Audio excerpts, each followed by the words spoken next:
82% of coaches struggle to actually make any money in their business.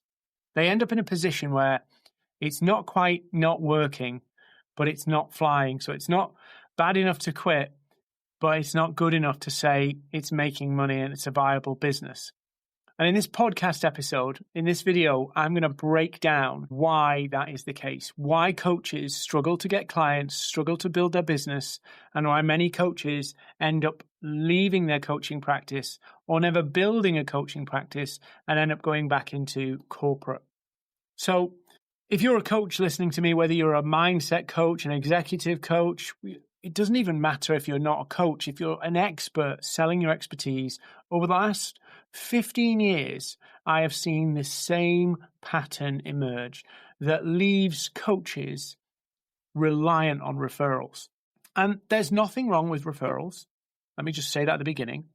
But if you build your business on them, you're surrendering your whole plan of how you build your business to events. You have no control over the growth, the revenue, your income. It's totally at the mercy of somebody else thinking of you, somebody else being in the right time at the right place to recommend you. So I always say to people, whether they're a coach or a consultant or a subject matter expert, you should never rely on referrals. They're great, but they're the icing on the cake. They're not the cake.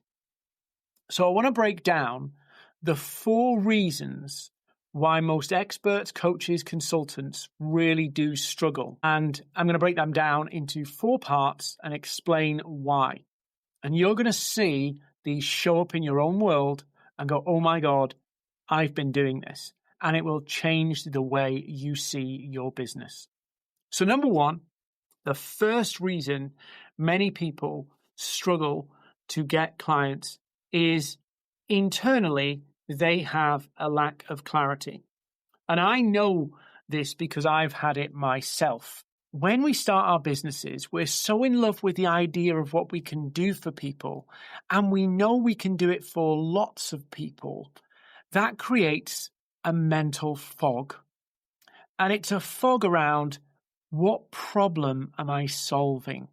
And this, for many, many years, I've seen coaches end up quitting and getting jobs because they can help people solve lots of problems. And the approach is, well, if somebody comes to me with a problem, I can probably solve it. Or I've got expertise in a number of areas, so I could solve all of them. You can't be the go-to expert for people if you can't describe the problem you solve for people, the problem you help with. The act of being an expert means you have knowledge, insight, and know-how to solve a specific problem. And when I look on LinkedIn, for an example, I see lots of coaches avoiding naming the problem. What is the problem? And so that cascades into everything that they do, that they could go, well, I could get this and I could get that and I could get that. And the problem is most coaches have too many options, and those options create fog. And if you're a coach and you've got a lack of clarity about, if you can't tell people what problem you solve and it just rolls off the top of your tongue, you don't even need to think about it, then awesome, you're dialed in. If you can't do that, if you're unable to do that, or it takes you 5 minutes to explain yourself, you have no clarity. So it starts there. You don't know what problem you're solving, or you haven't decided, or you haven't committed to a problem you're solving. And so you're hedging your bets. Or you're trying, because you solve multiple problems, you're trying to hedge your bets across 4 problems. And so that lack of clarity then comes out because you're basically saying, well, if you got this, you got this, you got this. You know what they say? The jack of all trades is a master of none. I'm gonna explain something a little bit more later, but that's really the big one I see, a lack of problem definition. That's the first one. Second problem, they haven't defined who's got the problem. And so if you think about it, it goes, well, I can help lots of people with that problem. Yeah, but you can't communicate that you can help lots of people that problem very well. It's very difficult. If I'm talking to a CEO of a global company and I'm also talking to solopreneurs of small businesses and startups with, bootstrapping, the message would be different. The whole approach would be different. What they'd be looking for, the language, the emotions involved are going to be different. If I think about a cash flow crisis in a large business, let's say a CEO, you're talking to a CEO and they've got a cash flow crisis in their 500-person company. That CEO is going to be less emotionally involved in the same way as perhaps a solopreneur or small business owner. The CEO is not worrying about his mortgage. The CEO is not worrying about, his pension, his livelihood, his home. But a solopreneur is. Same problem, but the context of the problem is different. And so you cannot serve and clearly engage multiple audiences at the same time. Coca-Cola is a global brand. Yeah. And very often what we do is we look at these companies and we get our marketing ideas from these huge companies. And we miss the point that these global companies have huge marketing resources. They have, literally Coca-Cola will have a marketing person allocated to deal with different segments. So it's not just, we've got a marketing team to promote Coke. No, we've actually got a marketing team to promote it through retailers. We've got a marketing team to promote it through vending machines. We've got a marketing team to promote it for this purpose, this purpose. They've got everything. They've got billions of dollars, hundreds of people, and time. If you're an expert and you don't have that, you shouldn't be operating like you do. You shouldn't be operating like Coca-Cola. And I want to give you an example of this with Red Bull. Red Bull is a big brand today. And Red Bull really wanted to break into a market that basically Coca-Cola and Pepsi own, right?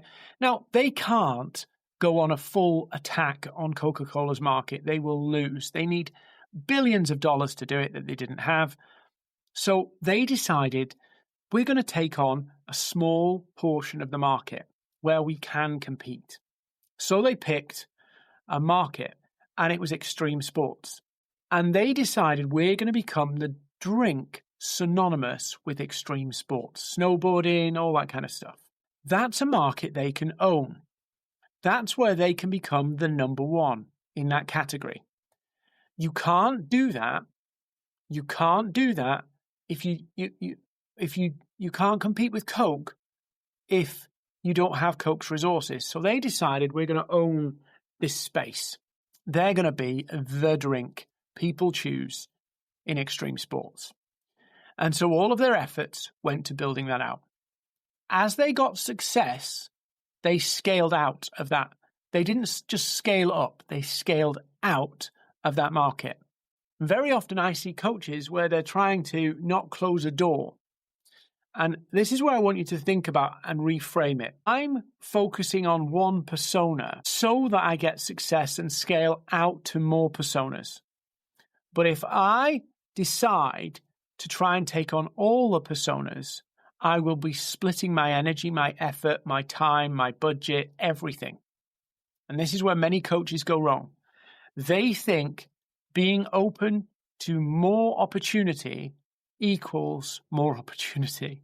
And it doesn't. It actually creates confusion because you can't focus when you're trying to create content. You don't know what message to share. You cannot really own a market when you've got 3 markets in your mind. You need to go all in on one, get success there, make money there, make a profit there, and scale out so that you're growing and scaling from strength, not growing and trying to scale from desperation. This is something I see many, many coaches do. Coming back to the Coca-Cola example, when Coca-Cola started, they started out as a medicinal drink for people who had aches and pains. It had cocaine in it, aches and pains. And they scaled, they got success in that market. And then they thought, how can we sell this to other markets? It's exactly the same model. Facebook started in one university, scaled through multiple universities, became a global platform. Everything scales out of one niche, one target audience. So who's that target audience you really want to own? That's number two. Number three, and this is where really number one and number two, the problems of number one and number two really show up. It's the message. Because of a lack of problem definition, because of a lack of choosing an audience, your message becomes wishy-washy. It becomes generic. It becomes saying nothing. And I don't know whether I invented this phrase, but nothing words, right? I say it all the time. I help people become unstuck. What does that mean? What does that really mean? Or show up confidently. It means lots of different things to lots of different people, but doesn't really hit the mark. Your message really has to hit. It has to land. Yeah, and people have to resonate with it. And the problem comes is that there's two problems. The first one is if you've got a lack of definition on problem and audience, then that message is never going to hit because you will talk in generic terms, broad catch-all phrases, nothing words. The other day I was talking to a coach and I said, the worst word I've seen coaches use is, I help people get unstuck. And I'm like, and they looked at me funny. And then I looked at their profile and they said exactly the same thing. When you don't have an audience definition and a problem definition, you end up with generic phrases, which makes you look like every other coach, every other expert, saying exactly the same thing. It doesn't quite hit the mark for your prospects to go, oh, wow, that's me. It's like they're speaking to me. But it also isn't totally irrelevant. So you end up in this kind of weird space where people aren't really sure what you do. So this creates a real problem in the market because you could be plowing money into marketing and it's just going nowhere because people know your name but have no idea what it is you do and why it matters for them. Now, the other part of this message is, and this is where most people get really stuck, is you've got to flip your message. You are a coaching nerd. No offense, right? You are an expert nerd.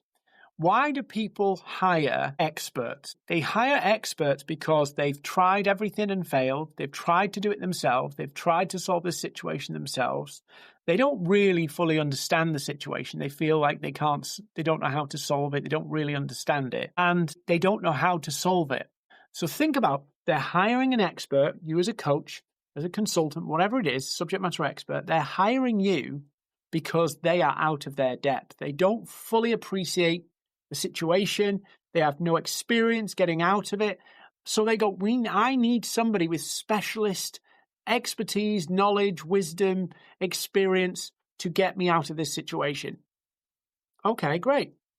That means your message has to speak to them where they are at, where they don't fully understand the problem. They only see what they see. They don't understand the root causes. They may not see how coaching can solve it. There's a really good saying that, sometimes I can react quite quickly. And somebody said to me once, Dean, pause, let's step back and get some perspective. And I feel like most coaches are in that place.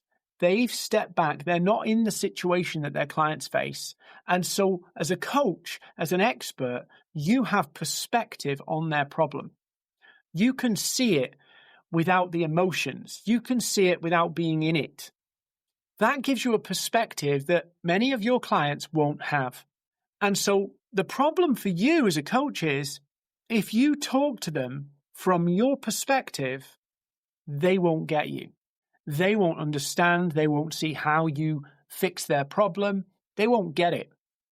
But if you step into their situation and go, okay, this is the root cause of what's going on, which they probably don't fully understand.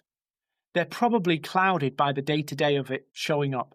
How does that root cause problem show up in their day-to-day living experiences and situations? How does it show up?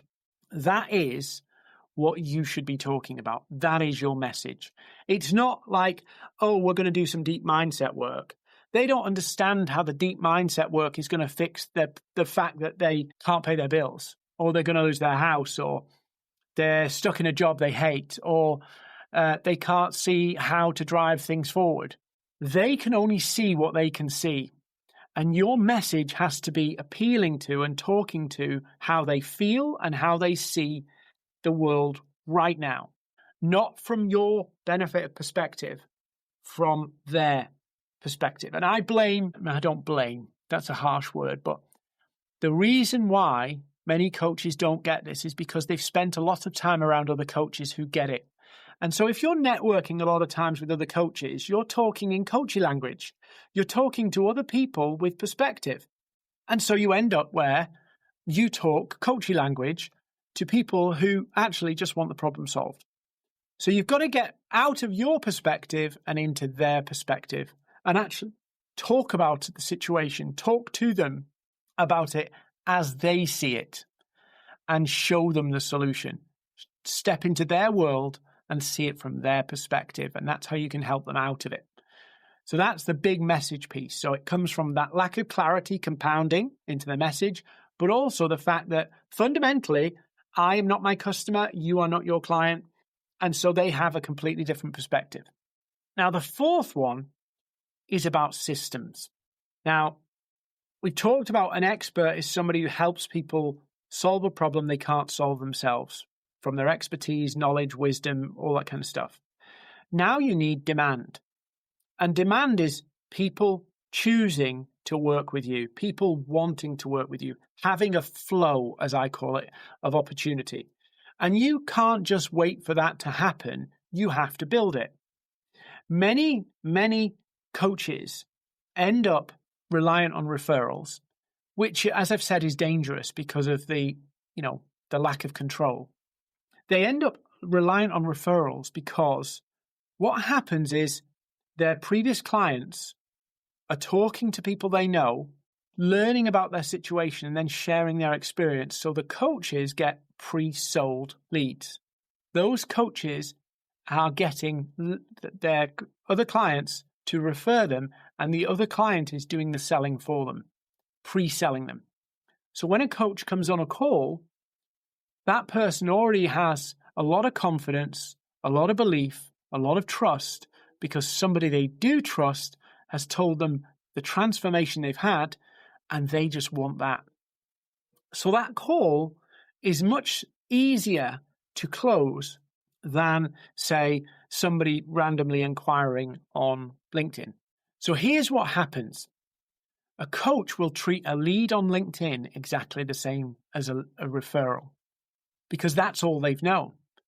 And so what happens is you talk about it and communicate in a way where they don't actually get the value. And so what you have to do is build systems to help people see the value. And there are a couple of systems. The first one is lead acquisition. You've got to get leads through. And that's got to be a flow of leads.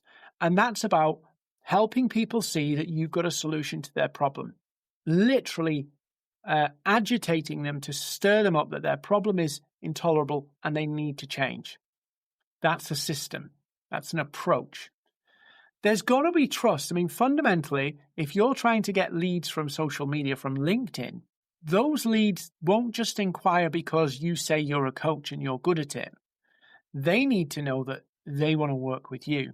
So that's about how do I build upfront, build that trust, build that confidence. It's not as simple as, I just post content. You've got to build trust. And part of that is about resonating. If they see you understand them. Part of that is being seen regularly. And part of that is helping them both tactically and in their thinking, shifting beliefs and helping them make small micro changes. That's all building trust up front. Now, when we get that lead, we can't just treat them like they're a referral and it's just like, yeah, this is what I do, this is how it works. We have to actually treat and behave more like a doctor.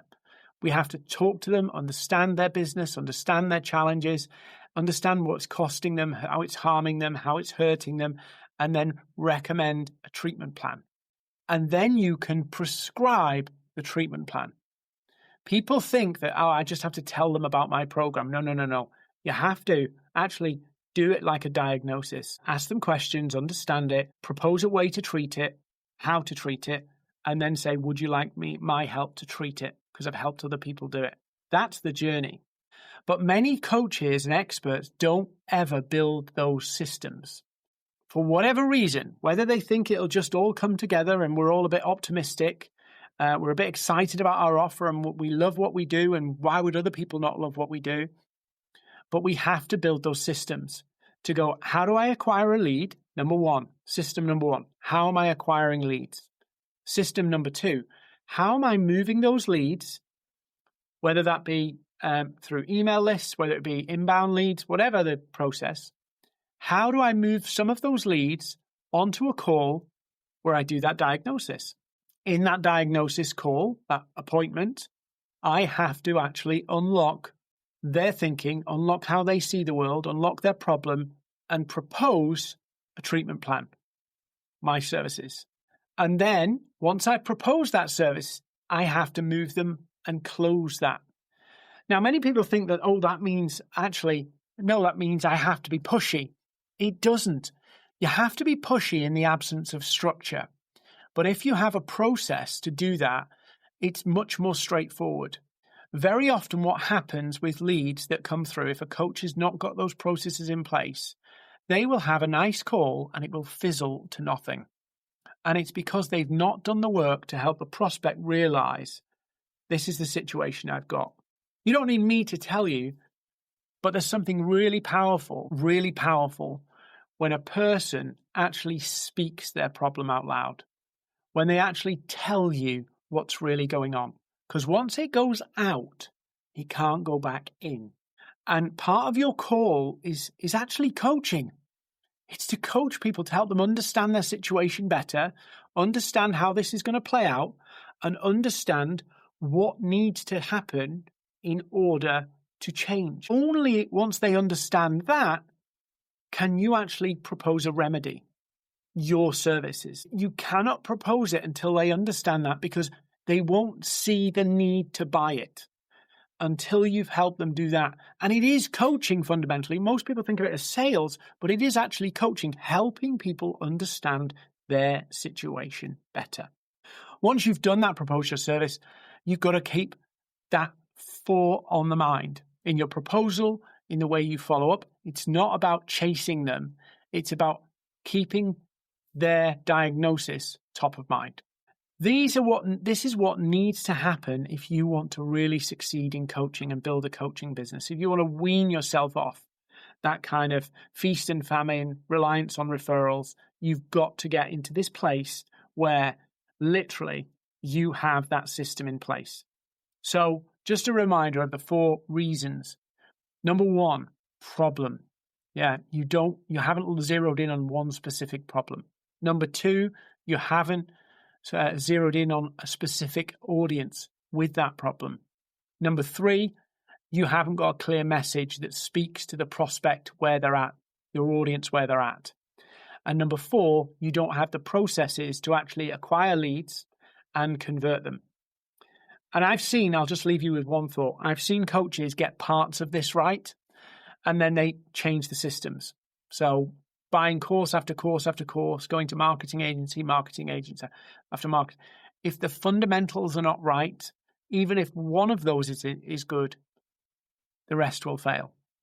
You could have a brilliant message, but if you don't have the systems in place or you don't have the audience design, it's not going to work. So the next step for you is to start thinking about those 4 areas: my offer, my problem, my audience, my message, and my processes. You need to build those out. And that's what I spend my life helping people do. Build those things out, build those systems so they can have a predictable, reliable business.